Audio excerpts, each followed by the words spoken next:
Islamic TV, ইসলাম প্রচারে আপনাদের পাশে আমরা আছি সব সময়। আল্লাহ সুবহানাহু ওয়া তাআলা পবিত্র কুরআনুল কারীমের 103 নম্বর সূরা সূরাতুল আসর, যেটা একটি মাক্কি সূরা, এখানে 4টি মৌলিক বিষয় আলোচনা করেছেন। যে 4টি মৌলিক গুণ অর্জন করা ব্যতীত কোনো মানুষের পক্ষে জান্নাতে যাওয়া সম্ভব নয়। আর এই 4টি মৌলিক গুণ যদি আমরা অর্জন করতে ব্যর্থ হই, তাহলে কোনো সন্দেহ নাই যে আমরা ক্ষতিগ্রস্ত হব।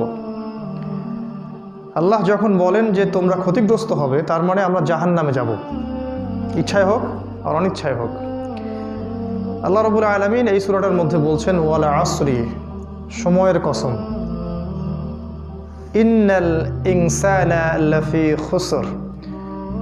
ইন্না মানে নিশ্চয়ই, আল ইনসান মানে মানুষ, পুরো মানব জাতি, লাফি মানে অবশ্যই, মধ্যে, খুসর মানে ক্ষতি। নিশ্চয়ই মানুষ অবশ্যই ক্ষতির মধ্যে নিমজ্জিত আছে। ইল্লাল্লাযীনা আমানু, তবে তারা ব্যতীত যারা ঈমান এনেছে, ওয়া আমিলুস সলিহাত, এবং সৎ আমল সম্পাদন করেছে, ওয়া তাওয়াসাউ বিল হাক্কি, পরস্পরকে সত্যের উপদেশ দিয়েছে, ওয়া তাওয়াসাউ বিস সবর, এবং পরস্পরকে ধৈর্যের উপদেশ দিয়েছে। এই 4টি গুণ অর্জন না করলে পুরো মানব জাতি ক্ষতির মধ্যে আছে। ঈমান, আমল সালেহ, হকের উপদেশ, হকের দাওয়াত, সবর বা ধৈর্য। আমরা সংক্ষিপ্ত আকারে সূরাটাকে ব্যাখ্যা করার চেষ্টা করছি। আল্লাহ রাব্বুল আলামিন প্রথমে সময়ের কসম করেছেন। আল্লাহ সুবহানাহু ওয়া তাআলা অনর্থক কোনো কিছুর কসম করবেন না, এটাই স্বাভাবিক। আল্লাহ পাক যে বিষয়ের কসম করেন সেটা নিঃসন্দেহে খুবই গুরুত্বপূর্ণ একটা বিষয়। আর পবিত্র কোরআনে আল্লাহ পাক অনেক বিষয়ের কসম করেছেন, যেমন ওয়া তিন, ডুমুর ফলের কসম, ওয়া জাইতুন, জাইতুনের কসম, ওয়া তুর সিনিন, তুর পাহাড়ের কসম, সিনাই উপত্যকার কসম, ওয়া হাদাল বালাদিল আমিন, এই পবিত্র নগরী মক্কার কসম। আল্লাহ পাক অনেক কসম করেছেন। ওয়া শামসি, সূর্যের কসম, ওয়া দুহাহা, সূর্যের কিরণের কসম, ওয়া লাইলি, রাতের কসম। এরকম অনেক কসম আল্লাহ পাক কোরআনে করেছেন। আল্লাহ রাব্বুল আলামিন যখন কোনো বিষয়ের শপথ করছেন, কসম করছেন, আমাদেরকে বুঝে নিতে হবে সেই বিষয়টা আমাদের জন্য অত্যন্ত গুরুত্বপূর্ণ। এখানে একটা বিষয় বলে রাখি যে আল্লাহ রাব্বুল আলামিন তার সৃষ্টির নামে কসম করেন, কিন্তু সৃষ্টি মানে আমরা যারা সৃষ্টি, আমাদের জন্য আল্লাহ ছাড়া অন্য কারো নামে কসম করা জায়েজ নাই। যদি কসম করতেই হয় আল্লাহর নামেই কসম করতে হবে।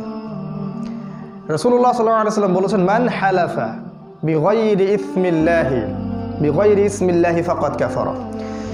যে ব্যক্তি আল্লাহ ছাড়া অন্য কিছুর নামে কসম করলো, সে ব্যক্তি আল্লাহর সাথে কুফরি করলো। যদি কসম করতেই চান আল্লাহর নামে কসম করতে হবে। এই যে আমরা কথায় কথায় বলি মাটির কসম, আগুনের কসম, বজ্র শপথ, অগ্নি শপথ, কথাগুলো আমরা বলি, মিডিয়ার মাধ্যমে কথাগুলো ছড়িয়ে দেওয়া হয়েছে, এগুলো কুফরি কথা। অজান্তে বললে হয়তো আল্লাহ পাক মাফ করতেও পারেন, জেনে শুনে কুফরি করলে সম্ভাবনা বেশি যে আল্লাহ পাক ক্ষমা করবেন না। যদি তওবা করে ফিরে আসে সেটা আলাদা বিষয়। আল্লাহ পাক সময়ের কসম করে আমাদেরকে বোঝাতে চাচ্ছেন মোটামুটিভাবে 3টা জিনিস। একটা হচ্ছে এই সময় আপনার জীবনের সবচেয়ে মূল্যবান বিষয়। একটা করে দিন রাত চলে যাচ্ছে, তার মানে হচ্ছে আমাদের হায়াতের যে গাছ আছে সেই গাছ থেকে একটা করে পাতা ঝরে পড়ছে। তো মানুষের চলাফেরা, দুনিয়াতে মানুষের চলাফেরা, ওঠা বসা, আচার ব্যবহার, মুআমেলাত দেখলে মনে হয় না যে মানুষকে পরকালে যাত্রা করতে হবে, এটা মনে হচ্ছে না এখন। অথচ আল্লাহ পাক সময়ের কসম করে আমাদেরকে বুঝাচ্ছেন যেটা হায়াতের কসম। আমাদের হায়াত আস্তে আস্তে আস্তে আস্তে চলে যাচ্ছে, আমরা বেখবর। ছোটবেলা থেকে শুরু করে আমাদের স্ট্রাগল শুরু হয়।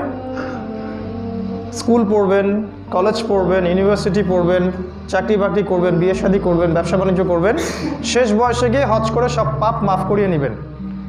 এই হচ্ছে আমাদের একটা কমন একটা ফিলোসফি আর কি, দর্শন। ইবলিসের এইটা দর্শন, সে মানুষকে সময় সম্পর্কে গাফেল করে রাখে।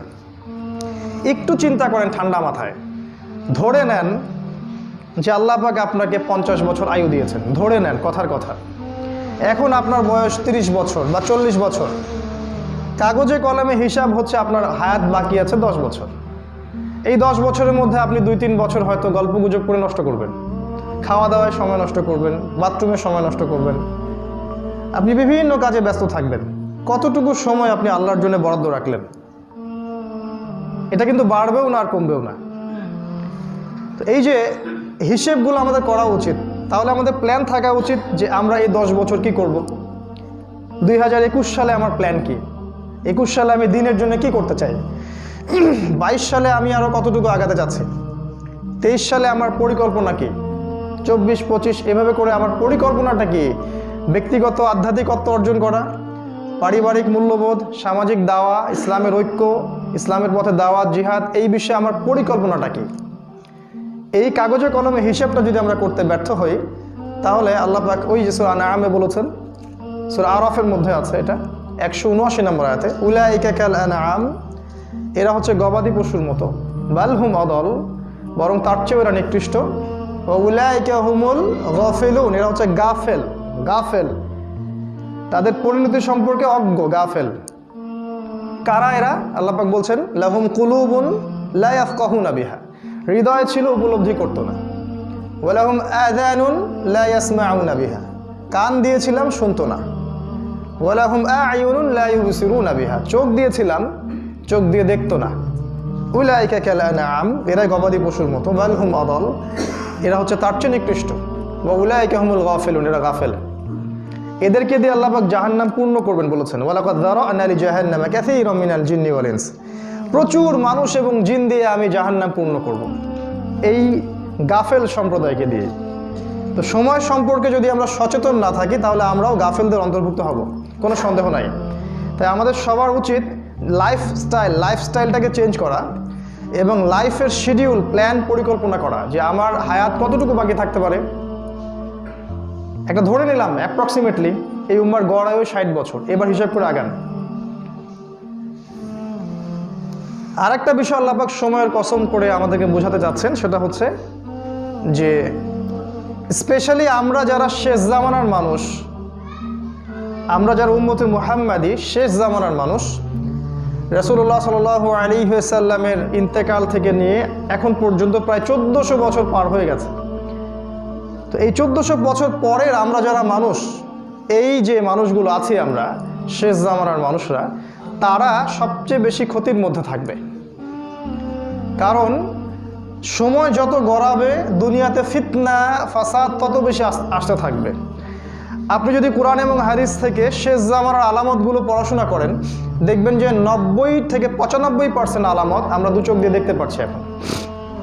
উঁচু উঁচু বিল্ডিং, সমাজের সমস্ত মানুষ সুদ খাচ্ছে, ব্যাপক হারে মানুষ জিনা করছে, ব্যভিচার করছে, পরকীয়া করছে, ধর্ষণ হচ্ছে, ঘুষ খাচ্ছে, দুর্নীতি করছে, খুন হচ্ছে, হত্যা হচ্ছে, রাহাজানি হচ্ছে, মুসলিমদেরকে হত্যা করা হচ্ছে, ইসলামী খেলাফা উঠে যাচ্ছে, আল্লাহ বিরোধী আইন শাসন বাস্তবায়ন হচ্ছে। এমন কোনো সাইন বা আলামত আমরা দেখি না কোরআন হাদিস থেকে যেটা এই জামানায় আসলে বাস্তবায়িত হয়নি, যেগুলো শেষ জামানার সাইন। ওইটা নিয়ে আলাদা কথা হবে ইনশাআল্লাহ রাতের বেলা। তো শেষ জামানায় আমরা যারা বাস করছি, আমাদের জন্য সময়টা আরও বেশি সংকীর্ণ, কারণ এই জামানাতেই মাসিহুদ দাজ্জালের ফিতনা বের হবে। আর দাজ্জাল সম্পর্কে নবী সাল্লাল্লাহু আলাইহি ওয়াসাল্লাম বলেছেন, এ হচ্ছে ইতিহাসের সবচেয়ে বড় ফিতনা। তার মানে শেষ জামানার যে মানুষগুলো আছে, এরা সবচেয়ে বেশি ক্ষতির মধ্যে থাকবে। আরেকটা বিষয় আল্লাহ পাক বোঝাতে চাচ্ছেন, সেটা হচ্ছে যে সময়কে আল্লাহ রাব্বুল আলামিন শপথ করে হিস্ট্রি বা ইতিহাসকে যাচাই করতে বলছেন। একটু খেয়াল করে দেখেন, আদম আলাইহিস সালাম থেকে শুরু করে কিয়ামত পর্যন্ত যুগে যুগে যারাই আল্লাহ, তার রাসূল, তার কিতাব এগুলোর বিরোধিতা করেছে, এগুলোর সাথে শত্রুতা করেছে, এগুলোকে দমন পীড়ন করার চেষ্টা করেছে, হক থেকে দূরে থেকেছে, আল্লাহ পাক কাউকে ছাড় দেননি। আল্লাহ পাক সবাইকে সমূলে ধ্বংস করেছে। ওই নূহ আলাইহিস সালামের দিকে তাকিয়ে দেখেন, ধ্বংস, তার কওমকে প্লাবন দিয়ে ধ্বংস করা হলো। আদ জাতির দিকে তাকান, সুঠাম দেহের অধিকারী সবাই, আল্লাহ পাক ঝড় দিয়ে ধ্বংস করে দিলেন। সামুদ জাতি, তারাও সুঠাম দেহি, আল্লাহ পাক বজ্রপাত দিয়ে প্রচণ্ড শব্দ দিয়ে ধ্বংস করে দিলেন। কওমে লূত সমকামী, আল্লাহ পাক পুরো জমিনটাকে তুলে আবার নিচে ধসিয়ে দিলেন। শুআইবের কওম আলাইহিস সালাম, তার কওমকে আল্লাহ পাক ভূমিকম্প দিয়ে ধ্বংস করলেন। ফিরআউনের কওম, আল্লাহ পাক তাকে পানিতে ডুবিয়ে মারলেন। একটা একটা করে এক্সাম্পল দেখেন হিস্ট্রিতে, যারাই আল্লাহ এবং তার রাসূল এবং ইসলামের বিরোধিতা করেছে আল্লাহ পাক কাউকে বাদ রাখেন নাই, সবাইকে ধ্বংস করেছেন। তাই এই যুগেও যারা ইসলাম, কোরআন এবং সুন্নাহর বিরোধিতা করবে আল্লাহ পাক এদেরকেও ছাড় দিবেন না ইনশাআল্লাহ, কাউকে আল্লাহ পাক ছাড় দিবেন না। আল্লাহ পাক সূরা বানী ইসরাঈলের মধ্যে বলেছেন, ওয়া ইম মিন ক্বরিয়াতিন ইল্লা নাহনু মুহলিকুহা ক্বাবলা ইয়াউমিল কিয়ামা, কিয়ামতের আগেই এমন কোনো জালেম জনপদ নেই যাদেরকে আমি আল্লাহ ধ্বংস করব না। আও মুআযযিবুহা আযাবান শাদীদা, অথবা তাদেরকে প্রচণ্ড শাস্তি না দিচ্ছি। কানা যালিকা ফিল কিতাবি মাসতুরা, আর এটা অনেক আগেই কিতাবে লেখা হয়ে গেছে, মানে তাকদীরের যে কিতাব লাউহে মাহফুজ সেখানে লেখা হয়ে গেছে অলরেডি। তো আমরা এই যুগের আবু জেহেল যারা আছে, এই যুগের যারা ফিরআউন, এই যুগের যারা নমরুদ, তাদেরকে সতর্ক করব। আল্লাহ পাক সময়ের কসম করে তাদেরকে সতর্ক করেছেন। প্রত্যেক যুগে যুগে আল্লাহর সুন্নাহ, ওয়ালান তাজিদা লিসুন্নাতিল্লাহি তাহওয়িলা, আল্লাহর সুন্নাতের মধ্যে কোনো ব্যত্যয় আপনি দেখতে পারবেন না। আর যুগে যুগে যারাই আল্লাহ, তার রাসূল এবং ইসলামের আনুগত্য স্বীকার করেছে, মন থেকে মেনে নিয়েছে, মুখে স্বীকৃতি দিয়েছে এবং আমল করেছে, আল্লাহর দ্বীন প্রতিষ্ঠার জন্য সংগ্রাম করেছে, আল্লাহ পাক তাদেরকে জান্নাত দান করেছেন। দুনিয়াতে তাদের হয়তো পরিণতি আপাত দৃষ্টিতে ভালো মনে হচ্ছে না, দুনিয়াতে ওরা মার খাচ্ছে, দুনিয়াতে অনেক স্ট্রাগল করতে হচ্ছে, অনেক সমস্যা ফেস করতে হচ্ছে, বাট ইনশাআল্লাহ তাআলা তারা পরকালে জান্নাতি হবে ইনশাআল্লাহ। এই হলো সহজ সরল সমাধান। আল্লাহ পাক সময়ের কসম করে একটা বার্তা দিচ্ছেন আপনাকে আমাকে, সেটা হলো ইন্নাল ইনসানা লাফি খুসর, নিঃসন্দেহে পুরো মানব জাতি ক্ষতির মধ্যে আছে। এই ক্ষতিটা কেমন? এই ক্ষতিটা আসলে দুরকম, ক্ষতিটা দু প্রকার। একটা হচ্ছে দুনিয়াবি ক্ষতি, আর একটা হচ্ছে পরকালের ক্ষতি। পরকালের ক্ষতি তো আমরা বুঝতে পারি মাশাআল্লাহ মোটামুটি, যে মানুষকে এবং জিনকেই হিসেবের সম্মুখীন হতে হবে, তাদের জান্নাত জাহান্নামের ফয়সালা হবে, মানুষের মৃত্যু হবে, কবরের প্রশ্ন হবে, আবার হাসরের মাঠে আবার 5টা প্রশ্ন হবে, আবার মিজানের ব্যাপার আছে, পুলসিরাতের ব্যাপার আছে, জাহান্নামকে টেনে আনা হবে, কত সমস্যা, এগুলো পরকালীন ক্ষতি। কিন্তু বাই দ্য ওয়ে মানুষের চলাফেরা দেখলে মনে হয় না যে মানুষকে এগুলো ফেস করতে হবে। আমাদের চলাফেরা দেখলে মনে হয় না যে আমাদের সামনে এগুলো অপেক্ষা করছে। সুবহানাল্লাহ। আসলে আমরা দুনিয়ার মোহে এতটাই গাফেল হয়ে আছি, শয়তান আমাদেরকে এমনভাবে ভুলিয়ে দিয়েছে বিষয়গুলো, আমরা এগুলো ভুলে থাকতে চাই। খেয়াল করে দেখবেন, একটা সময় ছিল যখন কবরস্থানগুলোকে মসজিদের আশপাশে রাখা হতো। এখন দেখবেন সমাজে কবরস্থান থাকে সমাজের অন্য একটা প্রান্তে, যেখানে আপনি বছরে হয়তো একদিনও যাবেন না। প্রতিদিন মানুষ নামাজে যাবে আসবে, সে কবরস্থানের পাশ দিয়ে যাবে, দেখবে আমাকে মৃত্যুবরণ করতে হবে। এটা ছিল রাসূলের সুন্নাহ। এখনও দেখেন নববীর পাশে বাকিউল গারকাদ মদিনার নববীর মসজিদের পাশেই আছে। তো এই গডলেস সভ্যতা, এই যে পশ্চিমা সভ্যতা এবং এই যে সেকুলার যারা সোসাইটি আছে, এরা মানুষকে পরকাল থেকে দূরে রাখতে চায়। এরা চায় না মানুষ পরকালীন জীবন নিয়ে চিন্তা করুক। কারণ যদি কোনো মানুষ পরকাল নিয়ে চিন্তা করে এবং তার আল্লাহর সামনে দাঁড়াতে হবে, জবাবদিহিতা করতে হবে, এই বিষয়গুলোকে নিয়ে যদি চিন্তা ভাবনা করে, তাহলে তার পক্ষে পাপ করা সম্ভব না, বা করলেও ইনশাল্লাহ সে আল্লাহর কাছে ফিরে আসবে, তওবা করবে। এই জন্য গডলেস এই সভ্যতা এবং সেকুলার এই সভ্যতা, তারা চায় আমরা যেন আল্লাহ থেকে দূরে থাকি, পরকাল সম্পর্কে চিন্তা ভাবনা না করি, খালি দুনিয়া দুনিয়া আর দুনিয়া। আল্লাহ পাকের কাছে দুনিয়ার মূল্য কতটুকু? একটা মাছির ডানার চেয়েও কম। একটা হাদিস এসেছে, যদি আল্লাহর কাছে এই দুনিয়ার মূল্য হতো একটা মাছির ডানার সমানও, তাহলে আল্লাহ পাক কোনো কাফের মুশরিককে এক ঢোক পানি খেতে দিতেন না। আল্লাহ পাক বলেছেন প্রত্যেক মানুষ ক্ষতির মধ্যে আছে। একটা ক্ষতি পরকালের ক্ষতি, একটা হচ্ছে ইহকালীন ক্ষতি। ইহকালীন ক্ষতিটা কেমন? ইহকালীন ক্ষতিটা এমন, একটু খেয়াল করে দেখেন যে আমাদের জীবনের যতগুলো সেক্টর আছে, ব্যক্তি জীবন, পারিবারিক জীবন, আপনার সামাজিক জীবন, আপনার অর্থনৈতিক জীবন বা পলিটিক্যাল লাইফ বা রাষ্ট্রীয় জীবন, প্রত্যেকটা জীবনে আপনি দিকে তাকাবেন, দেখবেন প্রতিটা সমস্যার মূল কেন্দ্র হচ্ছে মানুষ। কোনো সমস্যা আল্লাহ পাক আসমান থেকে নাজিল করে দেন না, এর দলিল কোরআনেই আছে। আল্লাহ পাক নাজিল করেন শাস্তি, সমস্যা নয়। যখন উম্মাহ কথা শোনে না, আল্লাহ পাক শায়েস্তা করার জন্য শাস্তি দেন। ওইটা আলাদা জিনিস। প্রবলেমের রুট এটা হচ্ছে মানুষ। সূরা রআদের মধ্যে আছে, আরেকটা হচ্ছে সূরা রুমের মধ্যেও আছে। সূরা রুমের সম্ভবত 34 নম্বর আয়াত কি 38 নম্বর আয়াতের দিকে খেয়াল করলে দেখবেন, আমি একটু ভুল হতে পারি, কাছাকাছি হবে। আল্লাহ পাক বলেছেন যে যাহারাল ফাসাদু ফিল বাররি ওয়াল বাহরি বিমা কাসাবাত আইদিন নাস। মাশাআল্লাহ, আল্লাহ পাক বলছেন জলে এবং স্থলে যত বিপর্যয় ছড়িয়ে পড়েছে সব বিপর্যয় মানুষের হাতের কামাই। এটা আল্লাহর কথা। জলে এবং স্থলে যত বিপর্যয় ফাসাদ ছড়িয়ে পড়েছে এগুলো মানুষের হাতের কামাই। আল্লাহ পাক যখন আদম আলাইহিস সালামকে সৃষ্টি করছিলেন, ফেরেশতারা কিন্তু ভেটো দিয়েছিলেন। তারাও কিন্তু দুটো কথা বলেছিলেন, আপনি কি এমন কাউকে সৃষ্টি করতে যাচ্ছেন যে ব্যক্তি পৃথিবীতে গিয়ে ফাসাদ সৃষ্টি করবে অথবা রক্তপাত ঘটাবে?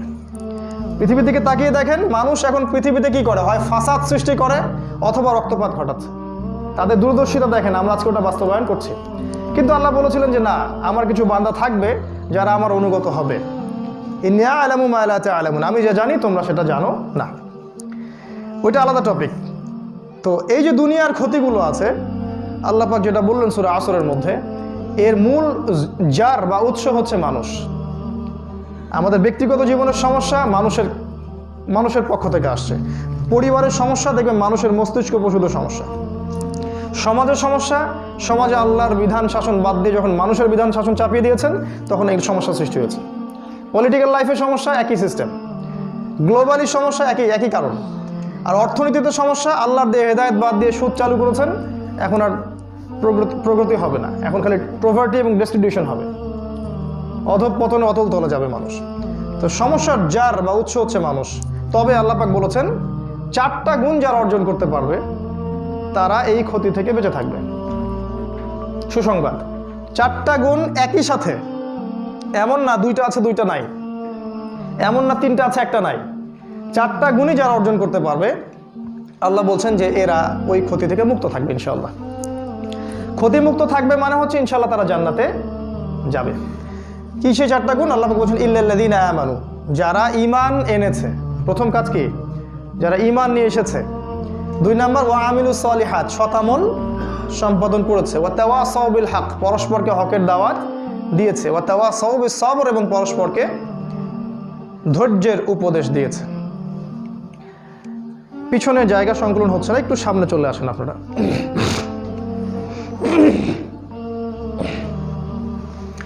তাহলে আমরা বুঝতে পারছি যে আমাদেরকে প্রথম যে কাজটা করতে হবে সেটা হচ্ছে ঈমান। দুঃখের বিষয় হচ্ছে যে আমাদের শিক্ষিত সমাজকেও যদি আজকে জিজ্ঞাসা করা হয় যে ঈমানের ভিত্তি কয়টা, তারা বলতে পারে না। তাদের নাম কিন্তু আব্দুল্লাহ, আব্দুর রহিম, আব্দুর রহমান। তারা বছর বছর হজ করে, উমরাও করে। যদি বলেন হুজুর ফরজ কয়টা, বলতে পারে না। ইসলামের ভিত্তি কয়টা, আর কান কয়টা, বলতে পারে না। কোরআনে কয়টা সূরা আছে সেটাও বলতে পারে না। আর যদি ভুলে জিজ্ঞেস করে ফেলেন যে এই সূরাতে কি বলা হয়েছে বা এই আয়াতটা কোন সূরায় আছে, তাহলে তো মাথার মধ্যে আকাশ ভেঙে পড়বে আর কি। এদিকে মাশাআল্লাহ তার ডিগ্রি আছে, এসএসসি, ইন্টার, এইচএসসি, এদিকে আপনার অনার্স, মাস্টার্স, হ্যাঁ, এমবিএ, বিবিএ, ডক্টরেট সব করা আছে মাশাআল্লাহ, কিন্তু এই বেসিক জিনিসগুলো জানে না। এই জন্য এগুলো নিয়ে আবার কথা বলতে হয়। এটা দুঃখজনক যে ঈমানের পিলার নিয়ে আবার কথা বলতে হচ্ছে। সমাজটা এমনই চলছে এখন। ঈমানের পিলার 6টা। প্রথম কাজ ঈমান। ঈমান মানে হচ্ছে বিশ্বাস। কিসে বিশ্বাস করব? হাদিসে জিবরিল পড়লে দেখবেন, আজকে ব্যাখ্যা করার সময় নাই, আমি শর্ট করে বলছি। হাদিসে জিবরিল খুললে দেখবেন নবী সাল্লাল্লাহু আলাইহি সাল্লামকে জিবরাইল আলাইহিস সালাম প্রশ্ন করেছিলেন ঈমান কাকে বলে, আখবিরনি আনিল ঈমান। তিনি 6টা পিলারের কথা বলেছেন, 6টা। 1 নাম্বার হচ্ছে আল্লাহ বিশ্বাস করা। 2 নাম্বার হচ্ছে ফেরেশতাগণের প্রতি বিশ্বাস। 3 নাম্বার আসমানি কিতাব সমূহের প্রতি বিশ্বাস। 4 নাম্বার নবী রসুলগণের প্রতি বিশ্বাস। 5 নাম্বার পরকালের জীবনের প্রতি বিশ্বাস। এবং 6 নাম্বার তাকদীর, ভাগ্যের ভালো মন্দের প্রতি বিশ্বাস। এই 6টা পিলারের প্রতি যে ব্যক্তি মন থেকে বিশ্বাস করে, মুখে স্বীকৃতি দেয় এবং কাজে বাস্তবায়ন করে, তাকে বলা হয় মুমিন। আবার বলছি, এই 6টা পিলারকে যে ব্যক্তি মনে বিশ্বাস করে, হৃদয় থেকে বিশ্বাস করে, মুখে স্বীকৃতি দেয় এবং কাজেও বাস্তবায়ন করে, তার নাম হচ্ছে মুমিন। যে ব্যক্তি মনেও বিশ্বাস করে না, মুখে স্বীকৃতিও দেয় না, কাজও করে না, এর নাম কাফের। যে ব্যক্তি মনে বিশ্বাস করে না কিন্তু মুখে স্বীকৃতি দেয় আর কাজও করে না, এর নাম মুনাফিক। আমি কি বুঝাতে পারলাম? এই হলো ক্লাসিফিকেশন। আবার কিছু মানুষ মনে বিশ্বাস করে, মুখে স্বীকারও করে কিন্তু কাজ করে না, এদেরকে বলা হয় জালেম, ফাসিক। একটা বিষয়কে কেন্দ্র করে অনেকগুলো হুকুম চলে আসে আর কি। আমাদের কাজ হবে এই 6টা পিলারকে হৃদয় থেকে বিশ্বাস করা, মুখে স্বীকৃতি দেয়া এবং তদানুযায়ী কাজেও বাস্তবায়ন করা। শুধু বললেই হবে না যে আমি মুসলিম, আমি মুমিন, আপনাকে কাজেও বাস্তবায়ন করতে হবে। অনেকে বলে আমি নামাজ পড়ি না, তাতে কি হয়েছে, আমার ঈমান একদম পাক্কা মজবুত আছে। কথাগুলো আমরা শুনি, দুঃখজনক। তো এটা ঈমান নয় ভাই। ঈমান আনতে হলে আপনাকে কাজেও বাস্তবায়ন করতে হবে। আপনার জন্য ঈমানের সবচেয়ে জাজল্যমান দৃষ্টান্ত হচ্ছে নবী সাল্লাল্লাহু আলাইহি ওয়াসাল্লাম। তিনি ছিলেন সবচেয়ে উঁচু স্তরের মুমিন। তার জীবনটা আপনি দেখেন, তার সিরাতটা পড়েন, তিনি যেভাবে চলেছেন আপনাকে সেভাবেই চলতে হবে। এটাই সুন্নাহ, এটাই উসওয়াতুল হাসানাহ। একটা বিষয় আপনাদের দৃষ্টি আকর্ষণ করব, দেখুন ঈমানের এই 6টা পিলার, এই 6টা পিলারকে কিন্তু আপনি বিজ্ঞান দিয়ে, যুক্তি দিয়ে, দর্শন দিয়ে প্রমাণ করতে পারবেন না। আজকালকার যে এডুকেশন সিস্টেম, পড়াশোনার সিস্টেম, এখানে শেখানো হয় যে জ্ঞান হচ্ছে সেটাই, পরীক্ষা নিরীক্ষা পর্যবেক্ষণের মাধ্যমে যেটা সিদ্ধান্তে উপনীত হওয়া যায় সেটাই হচ্ছে জ্ঞান। এই কথাটা যুবকরা ভালো বুঝতে পারবে। এখন আল্লাহকে ল্যাবরেটরিতে প্রমাণ করা যাচ্ছে না, অতএব আল্লাহর অস্তিত্ব নাই। মালায়েকাকে ল্যাবরেটরিতে প্রমাণ করা যায় না, যুক্তি দিয়ে, বিজ্ঞান দিয়ে, দর্শন দিয়ে প্রমাণ করা যায় না, অতএব মালায়েকার কনসেপ্ট বাদ। নবী রাসূলকে আমরা দেখি নাই, বিশ্বাস করা যাচ্ছে না, কারণ আনসিন কোনো কিছুকে আমরা বিশ্বাস করব না। তারপরে তাকদীর, তাকদীর আবার কি জিনিস? এ তো দেখাও যায় না, ছোঁয়াও যায় না, স্পর্শ করা যায় না, পরীক্ষাগারে প্রমাণ করা যায় না, অতএব এটাকে বিশ্বাস করা যাবে না। তারপরে আপনার ওই যে পরকালের জীবন, কবরের আযাব, জান্নাত, জাহান্নাম, এগুলো আমরা দেখি নাই, পরীক্ষা নিরীক্ষা, বিজ্ঞান, দর্শন, যুক্তি দিয়ে এগুলোকে প্রমাণ করা যায় না, অতএব এগুলো বাদ। এই একটা কারণেই, এই জ্ঞানের ভিত্তির পার্থক্যের কারণেই আজকের এই সিস্টেম সেকুলার। তাদের জ্ঞানের উৎস হচ্ছে পরীক্ষা নিরীক্ষা পর্যবেক্ষণে প্রমাণ হলে তারপরে জ্ঞান নিব। আর আমাদের জ্ঞানের ভিত্তি হচ্ছে আল্লাযীনা ইউমিনুনা বিল গায়বি, যারা অদৃশ্যে বিশ্বাস করে। আল্লাহকে দেখি নাই, বিশ্বাস করি। রাসূলগণকে দেখিনি, বিশ্বাস করি। ফেরেশতাগণকে দেখেছি, দেখি নাই, বিশ্বাস করি। আসমানি কিতাব একটাও দেখেছেন আগেরগুলা? দেখেন নাই, বিশ্বাস করতে হয়। তাকদীর দেখেছেন কখনো? তাকদীর বিশ্বাস করতে হয়। পরকালের জীবন, মৃত্যু, কবর, হাসর নাসর, কবরের আযাব দেখেছেন? বিশ্বাস করতে হয়। আমাদের বিশ্বাসের ভিত্তি হচ্ছে গায়েব। আর ওই পশ্চিমা সভ্যতা এবং তার যত দোসর আছে সারা ওয়ার্ল্ডে, তাদের জ্ঞানের ভিত্তি হচ্ছে পরীক্ষা নিরীক্ষা, যুক্তি, বিজ্ঞান আর দর্শন। এই জায়গাটা শেকড়ের পার্থক্য আছে ওদের সাথে আমাদের। এই কারণে ওরা গডলেস ওয়ার্ল্ড, আল্লাহহীন একটা সভ্যতা। আর ওই সভ্যতার কার্বন কপি এখন সমস্ত মুসলিম দেশে, প্রতিটা মুসলিম কান্ট্রিতে এখন সেই সভ্যতাই চলছে। আর আমাদের ছেলেমেয়েরা যে এডুকেশন সিস্টেমে পড়াশোনা করছে, এটা ওই গডলেস এডুকেশন সিস্টেম। ওরা কখনোই গায়েবে বিশ্বাস করবে না। ইভেন তারা কখনো ইনশাআল্লাহ কথাটাও বলবে না। ইনশাআল্লাহ বললেও আপনি মৌলবাদী হয়ে যাবেন। ব্যাপারটা এরকম আর কি। যাই হোক, ঈমানের এই 6টা পিলার, আমাদের কাজ হবে মনে বিশ্বাস করা, কাজে বাস্তবায়ন করা আর মৌখিক স্বীকৃতি দেয়া। 2 নাম্বার, ঈমানের পরপর যে কাজটা, সেটা হলো ওয়ামিলুস সলিহাত, আমলে সলেহ করতে হবে, সৎ আমল করতে হবে। এখন আমলে সলেহ এর সংজ্ঞাটা কি? সহজ কথায় সংজ্ঞা হচ্ছে, আল্লাহ পাক তার পাক কালামের মধ্যে, কুরআনুল কারীমের মধ্যে এবং নবী সাল্লাল্লাহু আলাইহি ওয়াসাল্লাম হাদিসের কিতাবগুলোর মধ্যে যত ভালো কাজ করতে বলেছেন সবই আমলে সলেহ। আল্লাহ এবং তার রাসূল সাল্লাল্লাহু আলাইহি ওয়াসাল্লাম কোরআন এবং হাদিসে যত ভালো কাজ করতে বলেছেন সবই আমলে সলেহ। ফর এক্সাম্পল, সালাত, 5 ওয়াক্ত সালাত আপনার আমলে সলেহ। আপনি যাকাত দিবেন সামর্থ্য হলে, আমলে সলেহ। সামর্থ্য হলে আপনি হজ করবেন, উমরা করবেন, আমলে সলেহ। রমাজানে সওম রাখবেন, আমলে সলেহ। ইভেন আপনি আপনার স্ত্রীর সাথে হাসি মুখে কথা বলছেন বা তার সাথে আপনি যে মিলিত হচ্ছেন দোয়া পড়ে, সেটাও আমলে সলেহ। বাথরুমে ঢুকছেন, দোয়া পড়ে, এটাও আমলে সলেহ। ঘুমাচ্ছেন, বিসমিল্লাহি আল্লাহুম্মা বিসমিকা আমুতু বলে, এটাও আমলে সলেহ। একজন মুমিন ভাইয়ের সাথে হাসি মুখে কথা বলছেন, সেটাও আমলে সলেহ। আপনি জুমার নামাজ পড়তে আসছেন, প্রতি পদক্ষেপ ফেলে ফেলে আসলেন, এগুলো আমলে সলেহ। মানে প্রতিটা কাজ, মুমিনের প্রত্যেকটা কাজ যদি সুন্নাহ মোতাবেক হয়, রাসূলের আদর্শ মোতাবেক হয়, প্রতিটা কাজই হচ্ছে আমলে সলেহ। এটা নিয়ে আলাদা খুতবা দেওয়া যেতে পারে। তো সমস্যা অন্য জায়গায়। সমস্যা হচ্ছে আল্লাহ এবং তার রাসূল কোরআন এবং হাদিসে যত কাজ থেকে আমাদেরকে নিষেধ করেছেন সেই কাজগুলো থেকে দূরে থাকাও কিন্তু আমলে সালেহ। এই জায়গায় আমাদের সমস্যা, কারণ আমরা কাজ তো করতে চাই অনেক, কিন্তু নিষেধগুলো বর্জন করতে চাই না।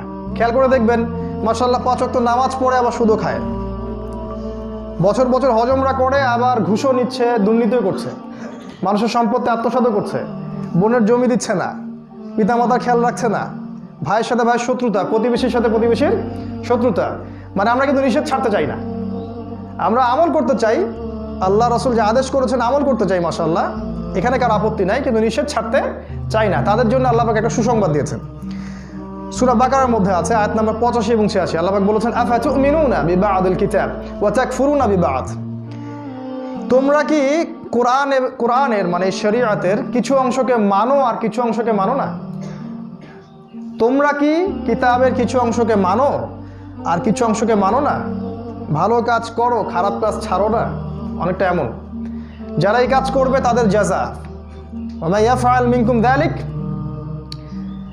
আফাতুমিনুনা বিবা'দিল কিতাব ওয়া তাকফুরুনা বিবা'দ ওয়া মা ইয়াফআলু যালিক, যে ব্যক্তি এই কাজগুলো করবে তার জাযা হচ্ছে ইল্লা খিজিউন ফিল হায়াতিদ দুনিয়া, এই দুনিয়াতেই আল্লাহ পাক তাদেরকে লাঞ্ছিত করবেন। এটা শাস্তি, আল্লাহ পাক এই দুনিয়াতেই তাদেরকে লাঞ্ছিত করবেন। আমাদের এই লাঞ্ছনার মূল কারণ হচ্ছে আমরা কিতাবের কিছু অংশকে মানি, কিছু অংশকে মানি না। এটাই বাস্তবতা। আমরা নামাজ পড়তে চাই, সুদ ছাড়তে চাই না। আমরা যাকাত দিতে চাই, আমরা এদিকে ঘুষ ছাড়তে চাই না। আমরা রমজান মাসে রোজা রাখতে চাই, গীবত, তহমত, হিংসা, বিদ্বেষ ছাড়তে চাই না। আমরা বছর বছর হজ উমরা করতে চাই, আল্লাহ পাকের শরিয়া বাস্তবায়ন করতে চাই না।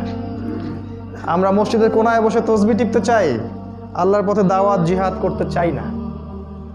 আমরা কিছু অংশ মানি, কিছু অংশ মানি না। এই কারণে আল্লাহ পাক বলেছেন যে তোমাদেরকে আমি লাঞ্ছিত করবো। এই যে লাঞ্ছিত হচ্ছি আমরা, আল্লাহ আরো কঠিন কথা বলেছেন।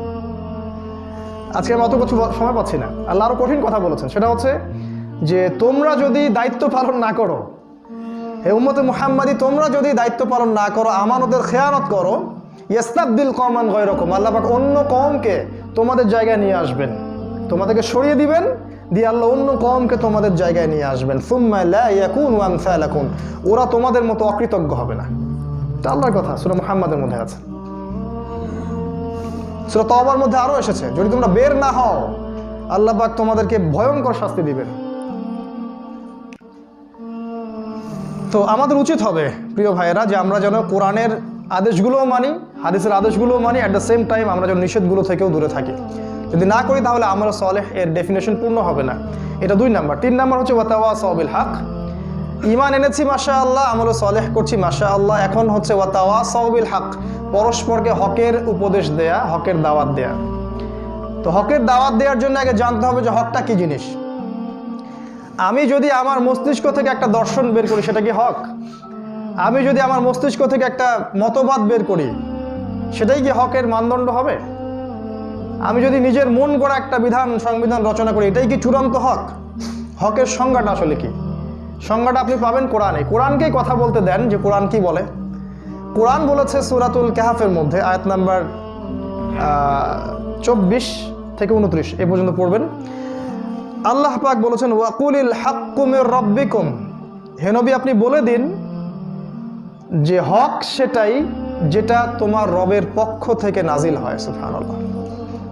হক সেটাই, সত্য সেটাই যেটা তোমার রবের পক্ষ থেকে নাজিল হয়। ফামান শাআ ফালইউমিন, যার ইচ্ছা হয় সে ঈমান নিয়ে আসুক, ওয়ামান শাআ ফালইয়াকফুর, যার ইচ্ছা হয় সে অস্বীকার করুক।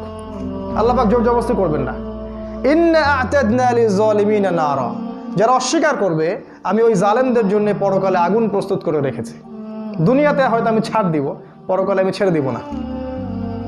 তো হকের সংজ্ঞা এখান থেকে নিতে হবে। আল হাক্কু মির রাব্বিক ফালা তাকুনান্না মিনাল মুমতারিন, হে নবী হক তোমার রবের পক্ষ থেকে আসে, তুমি সন্দেহবাদীদের অন্তর্ভুক্ত হও না। এখন প্রশ্ন যে হক যদি আল্লাহর পক্ষ থেকে আসে, তো আল্লাহর পক্ষ থেকে কি এসেছে? রবীন্দ্রনাথের কবিতা, নজরুলের দর্শন, পশ্চিমা সভ্যতার দর্শন, কার্ল মার্কসের দর্শন, ডেমোক্রেসি, গণতন্ত্র, সেকুলারিজম, জাতীয়তাবাদ, কি আসছে আল্লাহর পক্ষ থেকে? আল্লাহর পক্ষ থেকে আসছেটা কি? সিম্পল প্রশ্ন। এর আগে আসছে তাওরাত, তখন তাওরাত ছিল হক। তারপরে জাবুর ছিল ওই সময়ের হক। তারপর ইনজিল ওই সময়ের হক। এখন কোন কিতাব আমার কাছে বাকি আছে? আল্লাহ পাকের কোন কিতাব এবং কোন নবীর সুন্নাহ কিয়ামত পর্যন্ত থাকবে? সিম্পল উত্তর, আল্লাহর কিতাব কোরআন, রাসূলের সুন্নাহ হাদিস। নবীজি শেষ ভাষণে কি বলে গেলেন? তারাকতু ফিকুম আমরাইন, আমি দুটো বস্তু ছেড়ে যাচ্ছি, লান তাদিল্লু মা তামাসসাকতুম বিহিমা, কোনোদিন পথভ্রষ্ট হবে না যতদিন পর্যন্ত তোমরা এই দুটাকে আঁকড়ে ধরে থাকবে, মারির দাঁত দিয়ে কামড়ে থাকবে, কোনোদিন পথভ্রষ্ট হবে না। কিতাব আল্লাহর কিতাব আল কোরআন ওয়া সুন্নাত নবী, তার নবীর সুন্নাহ হাদিস, এর বাইরে কিছু নাই। কেউ যদি মনে করে আল্লাহর এই হকের বাইরেও হকের কোনো উৎস আছে, সে ব্যক্তি নিশ্চিত কাফের, কোনো ডাউট নাই। কেউ যদি মনে করে যে কোরআন এবং সুন্নাহ হকের চূড়ান্ত মানদণ্ড নয়, আমার বুদ্ধি, আমার যুক্তি, আমার দর্শন, আমার মতবাদ এর চেয়ে ভালো, সে ব্যক্তি নিশ্চিত কাফের। দলিল সূরা মাইদা আয়াত নম্বর 44, 45 এবং 47। ওমান লাম ইয়াহকুম বিমা আনজালাল্লাহ, আল্লাহর নাজিলকৃত বিধান দিয়ে যে বিচার ফয়সালা করে না, ফাউলাইকা হুমুল কাফিরুন, তারা কাফেরদের অন্তর্ভুক্ত। আল্লাহ আরো বলেছেন ফাউলাইকা হুমুজ জালিমুন, তারা জালেমদের অন্তর্ভুক্ত। ফাউলাইকা হুমুল ফাসিকুন, তারা ফাসিকদের অন্তর্ভুক্ত। অতএব হকের মানদণ্ড হবে কোরআন এবং সুন্নাহ। এই হকটাকে আগে নিজে ধারণ করা, এরপরে আপনি আপনার পরিবারের উপর বাস্তবায়ন করুন, আপনার সামর্থ্য থাকলে আপনি সমাজে বাস্তবায়ন করুন। আপনাকে যদি আল্লাহ পাক রাষ্ট্রীয় ক্ষমতা দেন, তাহলে রাষ্ট্রে বাস্তবায়ন করতে হবে। যে সেক্টরের দায়িত্বশীল, তাকে আল্লাহ পাক সেই সেক্টর সম্পর্কে জিজ্ঞাসা করবেন। আমাকে আল্লাহ পাক জিজ্ঞাসা করবেন না যে রাষ্ট্রীয়ভাবে তুমি হক প্রতিষ্ঠা কেন করো নাই, নো, আপনাকে জিজ্ঞাসা করবে, কারণ আল্লাহ পাক আপনাকে ওই দায়িত্ব দিয়েছেন। আপনাকে আমাকে জিজ্ঞাসা করবে কি, আমি ব্যক্তি জীবনে বাস্তবায়ন করেছি কিনা, পরিবারে বাস্তবায়ন করেছি কিনা, এবং আমাদেরকে আল্লাহ যে ক্ষেত্র দিয়েছিলেন দাওয়াতের ক্ষেত্র, এখানে আপনি বাস্তবায়ন করেছেন কিনা। যার দায়িত্ব যত উঁচু, তার হিসেব হবে তত কঠিন। কিয়ামতের মাঠে আল্লাহ পাকের সামনে সবাইকে খালি পায়ে ন্যাংটা হয়ে দাঁড়াতে হবে, কোনো কাপড় চোপড় থাকবে না। খুব কঠিন বিষয়। অতএব হকের সাথে গাদ্দারি যেন আমরা না করি, হকটাকে আমরা বাস্তবায়ন করি ব্যক্তি জীবনে। আমাদের ব্যক্তি জীবন, পারিবারিক জীবন আগে। আল্লাহ পাক বলেছেন কু আনফুসাকুম ওয়া আহলিকুম নার, আগে নিজে বাঁচো, পরিবারকে বাঁচাও, তারপর আমাদের সামর্থ্য থাকলে আমরা সমাজে নামবো। আল্লাহ পাক যদি ক্ষমতা দেন, বিশ্বে ইসলামী হুকুমত কায়েম হবে ইনশাআল্লাহ আযজা ওয়া জাল। আর এই বিষয়ে কোনো সন্দেহ নাই, মুসলিমদের হীনমন্যতায় ভোগার কোনো কারণ নাই যে ইসলাম বিশ্বে বিজয়ী হবে না। ইসলামই বিশ্বে বিজয়ী হবে ইনশাআল্লাহ তাআলা আগামী অল্প কিছু সময়ের পরেই।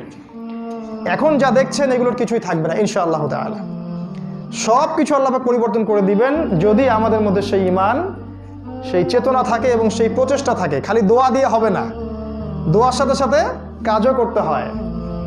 আল্লাহ পাক ওয়াদা করেছেন, আল্লাহ পাক বলেছেন যে হুয়াল্লাযী আরসালা রাসূলাহু বিল হুদা ওয়া দীনিল হক, তিনি সেই আল্লাহ যিনি তার রাসূলকে প্রেরণ করেছেন হেদায়েত সহ এবং দ্বীনে হক সহ। লিইয়ুযহিরাহু আলা দ্বীনি কুল্লি, যাতে করে এই ইসলাম অন্য সব দ্বীনের উপর বিজয়ী হতে পারে। ওয়ালাউ কারিহাল মুশরিকুন, যদিও বা কাফেররা এটা পছন্দ করবে না, মুশরিকরা পছন্দ করবে না। আল্লাহ বলেছেন যে ওয়া আনতুম ওয়ালা তাহিনু ওয়ালা তাহজানু, হীনবল হয়ো না, দুশ্চিন্তাগ্রস্ত হয়ো না। ওয়া আনতুমুল আ'লাউনা, তোমরাই বিজয়ী হবে। ইন কুনতুম মুমিনিন, যদি তোমরা মুমিন হয়ে থাকো। ওই যে ঈমানের কথা বললাম। আল্লাহ আরো বলেছেন ওয়ালা তাহিনু, তোমরা হীনবল হয়ো না। ওয়া তাদউ ইলা সালম, তোমরা ওদেরকে শান্তি চুক্তির দিকে ডেকো না, ওদের সাথে শান্তি চুক্তির দিকে ডাকার দরকার নাই। ওয়া আনতুমুল আ'লাউনা, তোমরাই বিজয়ী হবে। ওয়াল্লাহু মাআকুম, আল্লাহ তোমাদের সাথে আছেন। ওয়ালা ইয়াতিরাকুম আ'মালাকুম, আল্লাহ তোমাদের আমল বিনষ্ট করবেন না।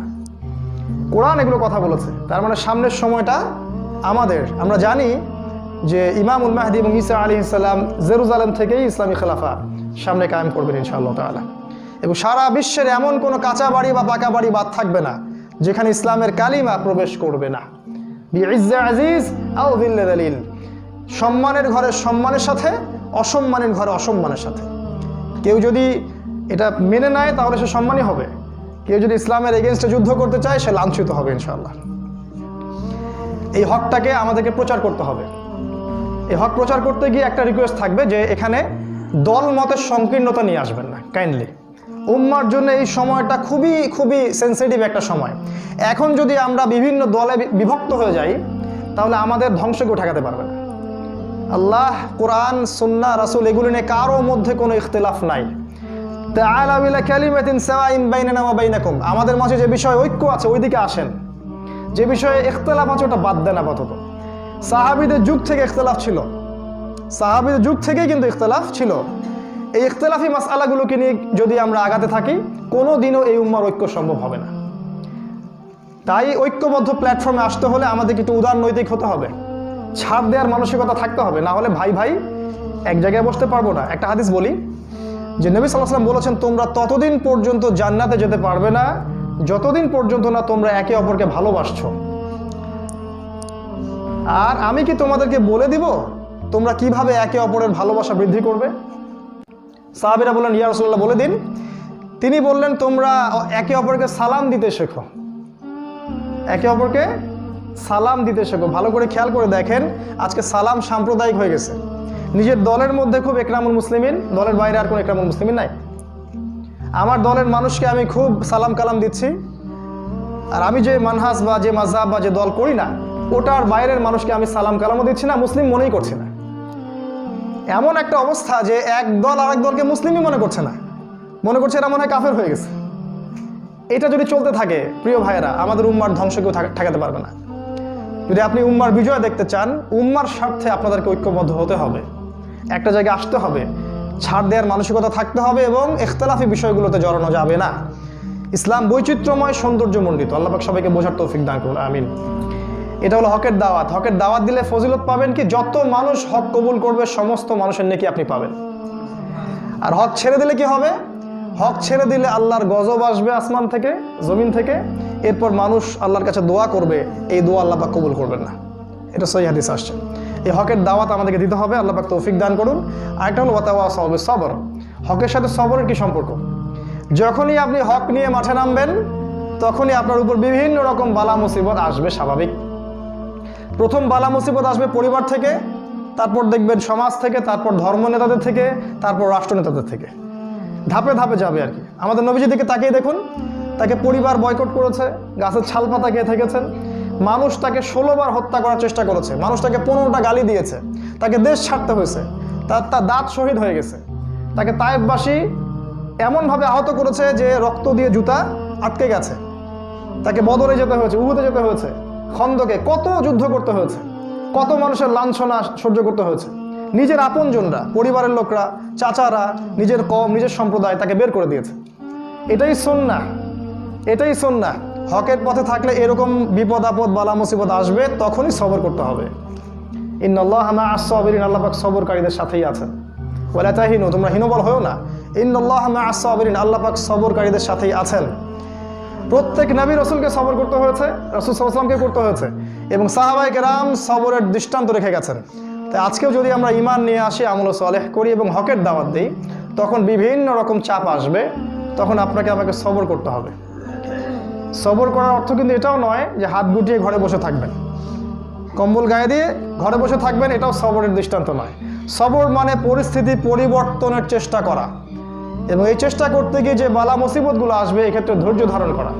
আল্লাহ পাক আমাদের সবাইকে ধৈর্য ধারণ করা তৌফিক দান করুন, আমিন। আজকের মতো আর লম্বা করছি না, খুতবার সময় শেষ হয়ে গেছে। আমরা আল্লাহর কাছে দোয়া করছি, আল্লাহ পাক আমাদের প্রত্যেককে সূরা আসর থেকে মৌলিক শিক্ষা অর্জন করা তৌফিক দান করুন, আল্লাহুম্মা আমিন।